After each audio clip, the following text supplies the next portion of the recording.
बाबा की जय. అవతార్ మెహర్ బాబా की జై. అవతార్ మెహర్ బాబా की జై. జై మెహర్ బాబా అందరూ కూడా ఈరోజు అవతారుని యొక్క విశేషాలు, బాబా యొక్క సందేశాలు, జరిగిన సంఘటన చదువుకునే అవకాశం బాబా నాకు కల్పించేందుకు ముందుగా బాబాకి ధన్యవాదాలు. జై మెహర్ బాబా తెలియజేసుకుంటూ ఈరోజు త్వమేవ శరణం మా అందరికీ నీవే రక్ష అనే పుస్తకం నుంచి కొన్ని డాక్టర్ మల్లాల కృష్ణానంద్ గారు ఇవన్నీ కూడా సంకలనం చేశారు. వాటి నుంచి కొన్ని ఎపిసోడ్స్ మనం చదువుకుందాం. అన్ని విషయాలు తెలిసినవే అయినా మరొకసారి పునర్తున చేసుకుందాం. అవతార్ మెహర్ బాబాకి జై. మెహర్ బాబాతో ఫ్రాన్సిస్ బ్రాబర్జాన్ ఆంధ్ర పర్యటన అనుభవాలు. దేవునితో ప్రయాణం. అవతారుని సేవలకే అంకితమైన ధన్యుడు ఫ్రాన్సిస్ బ్రాబర్జాన్. గొప్ప ఆంగ్ల కవి, పండితుడుగా అవతారం చేత ప్రశంసలు అందుకున్నాడు. 1952లో అమెరికాలోని మిర్టల్ బీచ్ కేంద్రంలో తొలిసారిగా బాబాను దర్శించుకున్నారు. ఆ పిదప అవతారం మండలి సభ్యునిగా మెహరాజాద్లో సుమారు దశాబ్ద కాలం ఉన్నాడు. మెహర్ బాబా ఆయన మండలి సభ్యులతో కలిసి ఫ్రాన్సిస్ బ్రాబర్జాన్ అనేక ప్రదేశాలు పర్యటించారు. మెహర్ బాబా రెండవసారి ఆంధ్ర పర్యటనలో బాబా మండలితో ఫ్రాన్సిస్ కూడా పాల్గొన్నారు. ఆంధ్రాలో ఆనాటి తన అనుభవాలను దేవునితో నా ప్రయాణం, జర్నీ విత్ గాడ్ పేరిట ఒక కథనంలో తన అనుభవాలను, అనుభూతులను బహుచక్కగా వర్ణించారు ఈ ఫ్రాన్సిస్ బ్రాబర్జాన్. ఆ విశేషాలను యథాతథంగా పాటలకు అందించే ప్రయత్నం చేస్తున్నాం. ఇకపై ఫ్రాన్సిస్ బ్రాబర్జాన్ మాటల్లోనే దయచేసి పరిశీలించండి అని కృష్ణానంద్ గారు తెలియజేశారు. ఆంధ్ర ప్రాంతం వచ్చిన పొలాల, ఆంధ్ర ప్రాంతం పచ్చని పొలాలతో, ఎందుకంటే మన ఆంధ్ర ప్రాంతం కూడా ఎక్కువ పొలాలతో నిండి ఉంటుంది. బాబా పరివారంతో కలిసి ఆంధ్రాలో పర్యటించి ఇటీవలనే ఆస్ట్రేలియా తిరిగి వచ్చాను. ఆంధ్ర ప్రాంతం పచ్చని పొలాలతో, సారవంతమైన భూములతో సస్యశ్యామలంగా ఉంది. ఇక్కడి ప్రజలు కూడా ఆధ్యాత్మిక చింతనాపరులు. అలాగే వారి భక్తి పారవశ్యం చల్లని నదీ ప్రవాహంలా జలజలా ప్రవహిస్తుంటుంది. ఆనాటి ఆంధ్ర ప్రాంతంలో ఉన్న బాబా ప్రేమికుల్ని దగ్గరుండి చూసిన ఫ్రాన్సిస్ బ్రాబర్జాన్ ఇంకా ఇలా అన్నారు: ఆధ్యాత్మికతలో ఆంధ్రులతో పోల్చుకుంటే ఆస్ట్రేలియన్లు చాలా వెనుకబడితనంతో ఉన్నారని అభిప్రాయపడ్డాడు. అలాగే బాబా ఎడల వారి ప్రేమ, విధేయతలు కూడా పరిపూర్ణం, సంపూర్ణం. మరేమో మనం ఆస్ట్రేలియన్లు ఎందుకు పూర్తిగా విరుద్ధంగా అన్నాడు. ఆనాడు ఆంధ్రాలోని తూర్పు, పశ్చిమ గోదావరి జిల్లాల్లోని గ్రామాల్లో పర్యటిస్తున్నప్పటికీ విశేషాలను వర్ణిస్తూ స్థానిక ప్రజానీకం తమ అవతారుణ్ణి దర్శించుకునేందుకు రైళ్లల్లో, బస్సుల్లో, ఎడ్ల బండిపై వచ్చారు. మరి ఎంతోమంది కాలినడకన అవతార్ మెహర్ బాబాకి జై జై అని దగ్గరగా నినాదాలు చేస్తూ పరుగున వచ్చారు. భజనలు, పాటలు పాడుతూ మెహర్ బాబాకు స్వాగతం పలికారు. వేలాది మంది దర్శించుకున్నారు. భగవంతునితో తన ప్రయాణ అనుభవాలను మరింతగా వివరిస్తూ గుంటూరు పట్టణంలో సుమారు 5,000 మందికి పైగా అవతారుణ్ణి దర్శించుకున్నారని అన్నారు. మరి ఏలూరు పట్టణంలో 12,000 మంది, తాడేపల్లిగూడెంలో 20,000 ఇలా ప్రజానీకం బారులు తీరి అవతారుణ్ణి దర్శించుకున్నారని, ఆనాటి దర్శన కార్యక్రమ దృశ్యాలను ఫ్రాన్సిస్ కళ్ళకు కట్టినట్టుగా వర్ణించాడు. ఈ భూమిపై అవతరించిన అవతారుని 60వ జన్మదినోత్సవాన్ని తాడేపల్లిగూడెంలో ఘనంగా జరిపారు.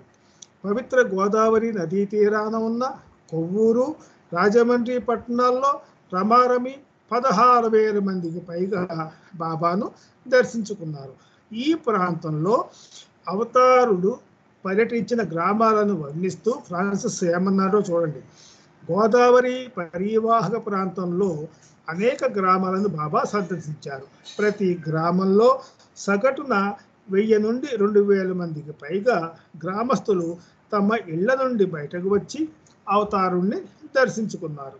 మట్టి గోడలతో పైభాగాన ఎండిన తాటాకులు, కప్పిన వారి వారి పూరుగడిసలు చూడముచ్చటగా ఉన్నాయన్నాడు ఈ ఆస్ట్రేలియన్ ఆంగ్ల కవి పండితుడు. అవతారుడి రాకను పురస్కరించుకొని పచ్చని పసుపు కుంకుమలతో రంగవల్లులతో చక్కగా అలంకరించారని అభివర్ణించాడు. ప్రతి గ్రామంలో బాబా ప్రయాణిస్తున్న వాహనం ఆగిన చోట స్థానిక గ్రామ పెద్ద రకరకాల పండ్లు పెట్టిన పెద్ద పళ్ళెంలో తెల్లని కర్పూరం వెలిగించి మెహరుడికి ఆరతి పెట్టారని అన్నాడు.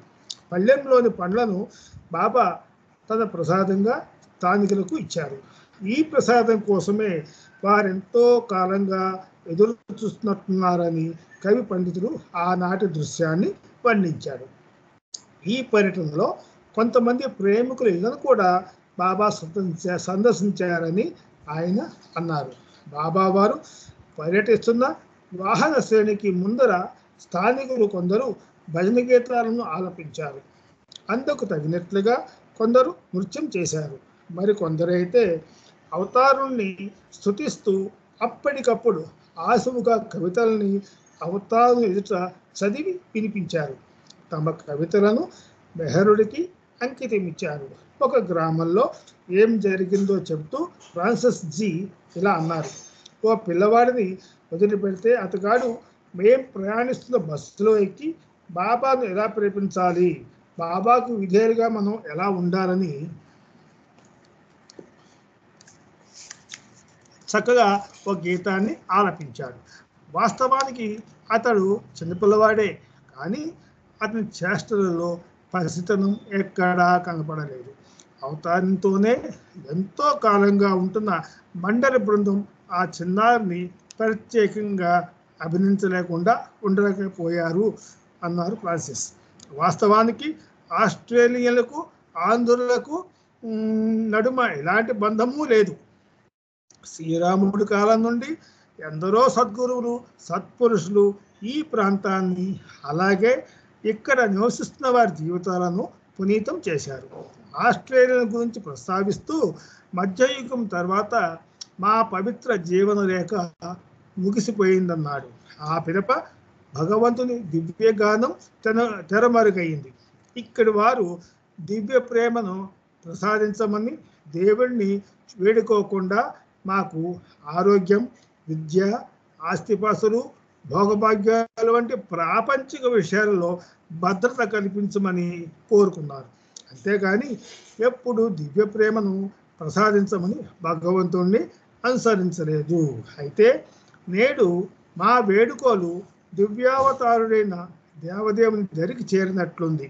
మేము కూడా ఆ దివ్యావతారుని ప్రేమ కృప ప్రసాదించమని కోరుకుంటూ పాటలు పాడుకుంటూ నృత్యం చేస్తున్నాం. ఆ మేల్కొలిపే వాని కోసం మేం మేల్కొనే ఉంటాం, వేచి ఉంటాం. కానీ తన మృదు మధురమైన భాషా చాతుర్యంతో ఫ్రాన్సిస్ బాబాజాన్ బాబాతో తన ప్రయాణ అనుభూతిని తనదైన శైలిలో పండించాడు. ఆనాటి ఆంధ్రుల అదృష్టవంతులు వారి అడుగుజాడలలో ఈ తరం వారు అనుసరించాలనుకోవడం మరింత అదృష్టం సుమి అని ఈ ఫ్రాన్సిస్ బాబాజాన్ వర్ణించారు. మై ఖుదాహు, భగవంతుడు మానవ రూపంలో ఉన్నాడంటే నమ్మలేని జట్కావాలాతో బాబా అన్న మాటలు ఇవి. మెహర్ బాబా ఆంధ్ర పర్యటనలో భాగంగా ఏలూరులోని కట్టా సుబ్బారావు తోటలో ప్రజాదర్శనం ఇస్తున్న రోజులవి. శ్రీ వాడ్రేవు రామారావు తదితర బాబా ప్రేమికులు కొంతమంది ఆనాడు కోల్కతా నుండి బాబా దర్శనార్థం ఏలూరు వచ్చారు. ఆనాటి విషయాలను శ్రీ వాడ్రేవ్ ఇలా తెలియజేశారు. మేము ఏలూరు వచ్చి అప్పటికి 4 రోజులైంది. ప్రతిరోజు మా బస్సు నుండి కట్టా సుబ్బారావు తోటకు ఒక జట్కా బండిలో వెళ్ళి వస్తున్నాం.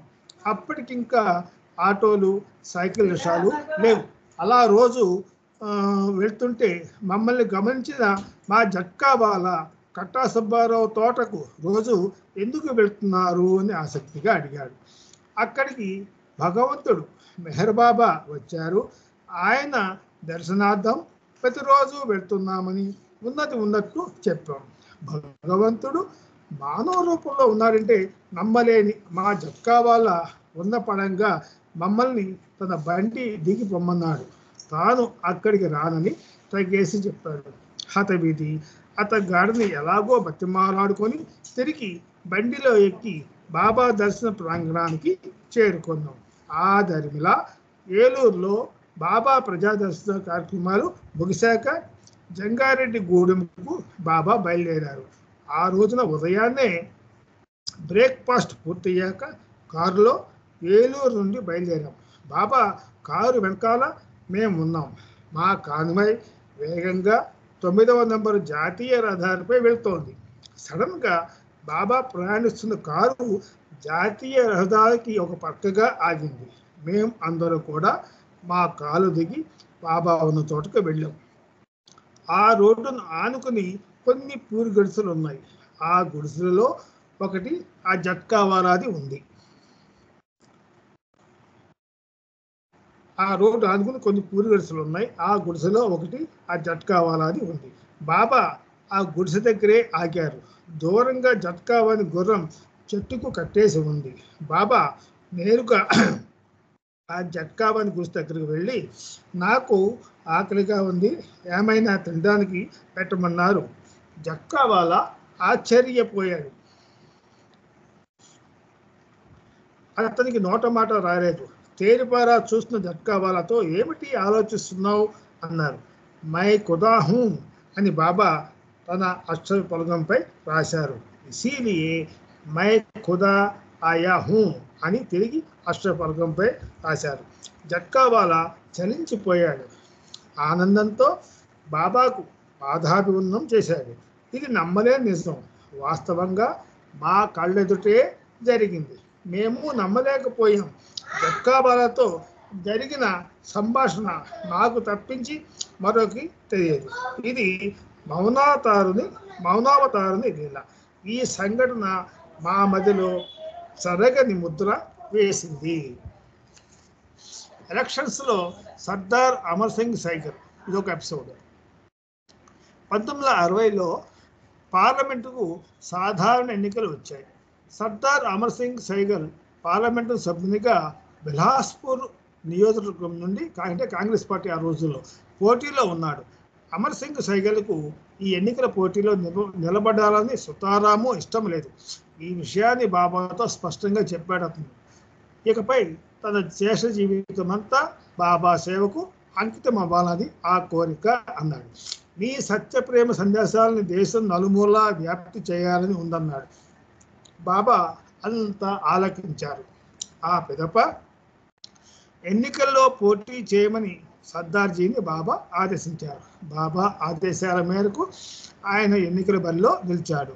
ఎన్నికల ప్రచార హోరు పెద్ద ఎత్తున జరుగుతోంది. బాబా తన మండలితో, సర్దార్జీ దగ్గర డబ్బు లేదు, ఇతగాడేమో నిజాయితీ పరుడు, నేను అతన్ని స్వచ్ఛంగా నిజాయితీగా ఉండమని చెప్పాను. అతను నిజాయితీగా ఉండగలిగితేనే పార్లమెంట్ సభ్యునిగా ఉండమన్నారు. డబ్బు లేని సర్దార్జీ ఎన్నికల్లో ఎలా గెలుస్తాడని బాబా నవ్వుతూ అన్నారు. ఓ చంపన ప్రత్యర్థులు డబ్బుని మంచినీళ్లుగా ఖర్చు చేస్తున్నారు. అంతేకాదు, సర్దార్జీ ఓటమి చవిచూడటం ఖాయమని అన్నారు బాబా మండలితో. ఇంతలో ఎన్నికలు పూర్తయ్యాయి. ఓటింగ్ ప్రారంభమైంది. ఓటింగ్ సరళి చూస్తే సర్దార్జీ తన సమీప ప్రత్యర్థిపై రమారమి 20,000 ఓట్ల తేడాతో వెనుకబడి ఉన్నాడు. ఓటమి తథ్యం అనిపిస్తోంది. మండల సభ్యుడైన పెండు రేడియోలో ఎలక్షన్ ఫలితాలు వింటున్నాడు. సర్దార్జీ ఓటమి పాలయ్యేలాగా ఉన్నాడు, అతనికి ఎలాగైనా సహాయం చేసి ఎన్నికల్లో గెలిపించండి అని బాబాపై అతను ఒత్తిడి చేస్తున్నాడు. అతను ఓడిపోతాడని బాబా పదే పదే అంటుంటే బాబా కార్యదర్శి ఆదికే ఇరానీ ధైర్యం చేసి, ఇదేం చెప్తున్నాం బాబా, అతను ఎన్నికలో పోటీ చేయలేదంటే మీరే అతన్ని పోటీలో ఉండాలని ఆదేశించారు. సర్దార్జీ 100% మీ సేవకే అంకితమైన ప్రేమికుడు, నిస్వార్థ రాజకీయ నాయకుడు, అతన్ని ఓడిపోవడం అన్యాయం అని అన్నాడు. బాబా ఆదికేసి క్రీగంట చూశారు. ఆ సమయంలోనే బాబా సర్దార్జీకి టెలిగ్రామ్ పంపారు. ఏమని? ఆ టెలిగ్రామ్ ఇలా ఉంది: worry not what the result will be, as you have own the heart of the ancient one, in whose hands rest the rise and fall of human empires. Avatar Meher Baba. Baba పంపించిన సర్దార్జీకి బాబా పంపించిన telegram, worry not what the result will be, as you have own the heart of the ancient one, in whose hands rest the rise and fall of human empires. Avatar Meher Baba. అంటే ఇది ఎలా అంటే ఓటమిని అంగీకరించినట్లుగా సర్దార్జీ తన ఇంటికి వెళ్ళిపోయాడు. అయితే బాబా ఏ అద్భుతం చేశారో కానీ చివరాఖరిలో ఏ బ్యాలెట్ బాక్స్ తెరిచినా సైకిల్కి వచ్చిన ఓట్లు ఎక్కువగా కనిపించాయి. సర్దార్ అమర్సింగ్ సైకిల్ పార్లమెంట్ సభ్యునిగా తన ప్రత్యర్థిపై 3456 ఓట్ల ఆధిక్యతతో గెలిచినట్లుగా స్థానిక ఎన్నికల అధికారి ప్రకటించారని సర్దార్జీ సమకాలీకుడు శ్రీ వాడ్రేవ్ రామారావు ఒక సందర్భంలో హైదరాబాద్కు వచ్చినప్పుడు ఈ సంఘటనకు తాను ప్రత్యక్ష సాక్షి అని చెప్పారు. తర్వాత నెక్స్ట్ ఎపిసోడ్. నేను మీ తండ్రిని తల్లిని కూడా, నేను మీ తండ్రిని మీ తల్లిని కూడా నేనే, నాలోనే మీ తల్లి తండ్రి ఇద్దరూ ఉన్నారని బాబా పలుసార్లు తన సందేశంలో ప్రవచించారు. భగవంతుడు ఒక్కడే, అతనిలో తల్లి తండ్రి ఇద్దరూ ఉన్నారు. భగవంతుడు అందరిలో అన్నింటా ఉన్నాడు. వీటన్నిటికీ ఆవల కూడా దేవుడు ఉన్నాడు. భగవంతునికి ఆవల ఉన్న భగవంతుడిగానే కాకుండా ఏకకాలంలో తల్లి తండ్రిగా ఉన్నాడని బాబా చాలా స్పష్టంగా చెప్పారు. ప్రాపంచికంగా ఉన్న తల్లిదండ్రుల గురించి మాట్లాడుకుందాం అంటూ బాబా ఇలా అన్నారట. ఒక దంపతులకి 7 సంతానం ఉన్నారనుకుందాం. వారిలో 6 కొడుకులు చురుకైన వారు, ఆరోగ్యవంతులు. 7వ వారు కడపడివాడు, ఆరోగ్యం సరిగా లేక మందమతి, దివ్యాంగుడు. అయితే తండ్రి తన 6 తెలివైన కొడుకుల్ని అమితంగా ప్రేమిస్తాడు. కానీ దివ్యాంగునిపై అతనికి తల్లికి ఉన్నంత ప్రేమ ఉండదు. అదే తల్లికి తన 7వ కుమారుడిపైనే తన దృష్టంతా కేంద్రీకరిస్తుంది. మిగిలిన 6 కంటే వికలాంగుడైన 7వ వాడిని ఆ తల్లి అమితంగా ప్రేమిస్తుంది. ఇది లోక సహజం. భగవంతునిలో తల్లి తండ్రి ఇద్దరు ఉన్నారు. మరి భగవంతునికి ఉన్న దేవుని కుమారుడే అవతారుడు. ప్రతి యుగములోనూ అవతారుడు పురుషుడిగానే జన్మిస్తారని బాబా హెచ్చరించారు. ఇప్పటి వరకు భగవంతునికి ఆవల ఉన్న దేవుడు తల్లిగా పాత్ర పోషించిన సందర్భం లేదు. ఇదే సమయంలో ఈ అవతార కాలంలో నేను ఈ రూపంలో శారీరకంగా వికలాంగుడిని. 1952లో అమెరికాలో జరిగిన ఘోర కారు ప్రమాదంలో నా ఎడమ భాగం తల నుండి పాదం వరకు తీవ్ర గాయాలయ్యాయి. తిరిగి 1956లో సతారాలో జరిగిన కారు ప్రమాదంలో నా శరీరంలోని కుడి భాగం మొత్తానికి గాయాలయ్యాయి. నేను కల్లా కపటం ఎరుగని భోళావాడిని. ఆ విధంగా నా దేవుని తల్లికి నేను ప్రియమైన కుమారుడిని. చివరిగా నేను చెప్పేది ఏమంటే, ఈ అవతార కాలంలో నేను తల్లిగా తండ్రిగా ఈ 2 పాత్రలు నాలోనే ఇమిడి ఉన్నాయని బాబా తన సందేశంలో పేర్కొన్నారు. సిబి వర్ధం రాసిన ది గాడ్ మ్యాన్ గ్రంథంలో 314 పేజీలో బాబా వారి సందేశాన్ని ఉటంకించారు. ఇది బాబా ప్రేమికులు అందరికీ కూడా అనుభవపూర్వకమే. మెహరే తల్లి తండ్రి సఖుడు ప్రీతముడు అంటూ ఎలుగెత్తి కీర్తిస్తున్న ప్రేమికులందరూ కూడా ధన్యులే. బాబా వారి సందేశంతో కూడిన కథాంశం. జీవితం అంటే ఇంతేగా, ఎంతో చిన్నది జీవితం అంటే ఇంతే. దాహం కోసం రాజ్యంలో సగభాగం కోల్పోయిన చక్రవర్తి మూత్ర విసర్జన కోసం రాజ్యంలో మిగిలిన సగభాగం పోగొట్టుకున్నాడు. ఆపై బ్రతకడానికై అక్కడి నుంచి వెళ్ళిపోయాడు. 2020 మార్చిలో ప్రబలిన కరోనా మహమ్మారి ప్రపంచంలోని సుమారు 200 దేశాల్లోని 700 కోట్లకు పైగా ఉన్న ప్రజలను గజగజ వణికించింది. ఎందరి జీవితాలతోనో కలవరం సృష్టించింది. ఈ సందర్భంలో బాబావారి సందేశంతో కూడిన ఈ కథాంశం ప్రస్తుతాంశంలో సందర్భోచితమని మా భావన అని కృష్ణానంద గారు తెలియజేస్తున్నారు. అంటే ఒక రోజున ఒక దేశ చక్రవర్తి తన కుటుంబీకులు, బంధువులు, మిత్రులందరితో కలిసి తన రాజ్యంలో ఉన్న సద్గురువు దర్శనార్థం బయలుదేరారు.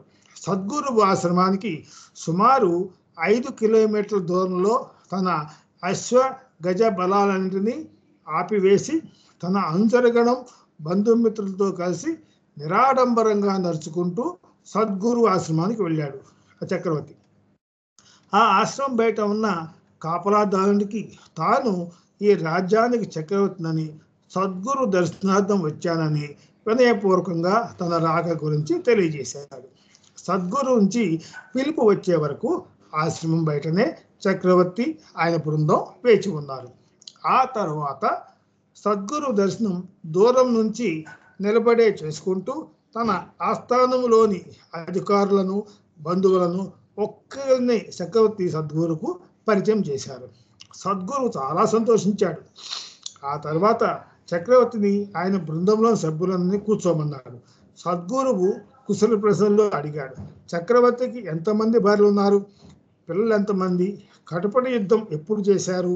రాజ్యంలో ఆర్థిక పరిస్థితి ఎలా ఉంది? తన దగ్గరకు వచ్చేటప్పుడు ప్రయాణం సుఖంగా సాగిందా అని సద్గురువు వాకప్ చేశారు. చక్రవర్తి కూడా చాలా వినయంగా, వినమ్రతతో సద్గురువు తగిన జవాబులు ఇచ్చాడు. ఇలా చాలాసేపు గడిచింది. చివరికి ఈ కార్యక్రమానికి ముగింపుగా సద్గురువు లేచి నిలబడి సెలవు ప్రకటించాడు. క్షేమంగా వెళ్ళమని ఆ సద్గురువు ఆశీర్వదించాడు. ఇది గురువాజ్ఞగా భావించి చక్రవర్తి, ఆయనతో పాటు వచ్చిన వారందరూ కూడా లేచి నిలబడ్డారు. చక్రవర్తి వెళ్ళబోయే ముందు సద్గురువుకు 2 చేతులు జోడించి తమ సందేశవాక్కులు అంటూ ఏదైనా సద్గురు సందేశం ఇప్పించమని చక్రవర్తి వేడుకున్నాడు. ఓ, ఆ సందేశం కావాలా అని సద్గురువు నవ్వుతూ, నాకు గుర్తున్న ఒక కథ చెప్తాను, శ్రద్ధగా ఆలకించమని చక్రవర్తి బృందంతో అన్నాడు. సద్గురువు, నీవు మంచి వేటగాడు అనుకుంటాను అని సద్గురువు చక్రవర్తిని ప్రశ్నించాడు. అవును, వేట నాకు 6వ ప్రాణం అని చక్రవర్తి జవాబిచ్చాడు. నేను చెప్పబోయే కథ కూడా ఒక మంచి వేటగాడైన ఒకానొక చక్రవర్తి గురించే అని సద్గురువు కథ చెప్పడం ప్రారంభించాట. మంచి వేటగాడైన ఆ చక్రవర్తి రోజంతా అడవి మృగాల వేటలో ఉన్నాడు. తన లక్ష్యం నెరవేరపోయేసరికి చక్రవర్తి ఆ రోజంతా విశ్రాంతంగా వేటలోనే ఉన్నాడు. అలా అడవిలో వేటాడుతూ చక్రవర్తి తన సైన్యాన్ని వచ్చి సుదూరంగా అడవిలో దారి తప్పి ఎక్కడికో వెళ్ళిపోయాడు. చక్రవర్తితో వచ్చిన సైన్యానికి ఒక దారి, చక్రవర్తి మరో దారి అయింది. ఎడారి లాంటి ప్రాంతంలో చక్రవర్తి ఒంటరివాడైపోయాడు. తాను లక్ష్యంగా పెట్టుకున్న మృగం చేజారిపోయింది. చక్రవర్తి బాగా అలసిపోయాడు. తానెక్కడ ఉన్నాడో కూడా అతనికి తెలియని పరిస్థితి. తన రాజ్యం పరిధులు కూడా దాటాడు. దప్పికతో, అలసటతో చక్రవర్తి నేల కొరికాడు. చాలా కష్టంతో మూలుగుతూ నేలపై ప్రాగుతున్నాడు. అలా ఉన్నప్పుడు దూరంగా మంచినీళ్ళ కొలను ఉన్నట్లుగా చక్రవర్తి కంటపడింది. తీరా అక్కడికి నేలపై ప్రాగుతూ ఎంతో శ్రమపడి వెళ్ళాక అది కేవలం ఎండమావని తెలిసింది. ఆ క్షణంలో చక్రవర్తి బాగా అలసిపోయాడు. దప్పికతో, బాధతో ఉన్నాడు. ఇక ఏ మాత్రం ముందుకు సాగలేని స్థితిలో ఉన్నాడు. ఏ క్షణంలోనైనా ప్రాణం వదిలేసే పరిస్థితి అది. ఇదిగో ఆ సమయంలో ఒక కుండ నిండా చల్లని నీళ్లు తీసుకుని నేను ఆ చక్రవర్తితో పరిచయమయ్యాను అని సద్గురువు చెప్పారు. నేను చక్రవర్తికి మంచినీళ్ళు ఇస్తాను, కానీ అందుకు తగిన మూల్యం చెల్లించాలని షరతు విధించాను. నేను ఈ రాజ్యానికి చక్రవర్తిని. మీరు మంచినీళ్ళకు వెల ఎంత చెల్లించమంటే అంత చెల్లిస్తాను అని మూలుగుతూ చక్రవర్తి జవాబిచ్చాడు. ఓ అలాగా, నీ రాజ్యంలో సగభాగం ఇవ్వాలని నేను షరతు విధించాను అన్నాడు సద్గురువు. రాజ్యంలో సగభాగమా అని చక్రవర్తి అడిగాడు. అలాగే తీసుకోండి, కానీ దయచేసి మంచినీళ్ళు త్వరగా ఇప్పించండి అని చక్రవర్తి ప్రాధేయపడ్డాడు.